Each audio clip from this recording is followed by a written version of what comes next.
Administration and major medical societies from around the world. We have been very successful. By coordinating collective efforts, a new field of medicine called angiogenesis-based therapy has been created. Some of the innovative treatments stop blood vessels from growing in diseased tissues, such as in cancer, or in blinding diseases like neovascular age-related macular degeneration and diabetic retinopathy. Other treatments that have changed medical practice spark new blood vessels to heal vital tissues, such as in diabetic and venous leg ulcers. Today, there are more than 32 FDA-approved drugs, medical devices, and tissue products based on angiogenesis. These treatments, once just glimmers of ideas, have become important new standards of care in oncology, ophthalmology, and wound care, helping patients live longer and better lives.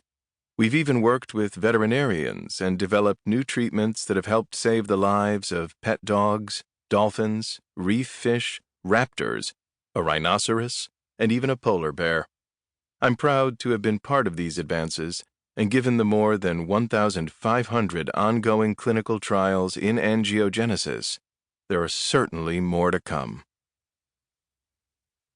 But, despite all of the success, the sobering fact is that the rates of new disease are skyrocketing. The biggest health threats for people worldwide are the non-communicable diseases, which include cancer, heart disease, stroke, diabetes, obesity, and neurodegenerative conditions. We each know someone in our lives who has suffered from or succumbed to one of these diseases. According to the World Health Organization, cardiovascular disease killed 17.7 million people in 2015, cancer, 8.8 million, and diabetes, 1.8 million. Even with remarkable treatment breakthroughs and FDA approvals, treatment of disease alone is not a sustainable solution for non-communicable diseases, in part because of the stratospheric cost of new drugs. It can cost more than $2 billion to develop a single new biotechnology drug. The expense of using some of the latest drugs after they've received FDA approval is staggering, ranging in some cases from $200,000 per year to more than $900,000 per year. Since few can afford these price tags, the most advanced treatments don't get to everyone who needs them, while the growing and aging population keeps getting sicker. Drug treatments alone cannot keep us healthy. The question then becomes, how can we do a better job at preventing disease before we have to cure it? One modern answer: food.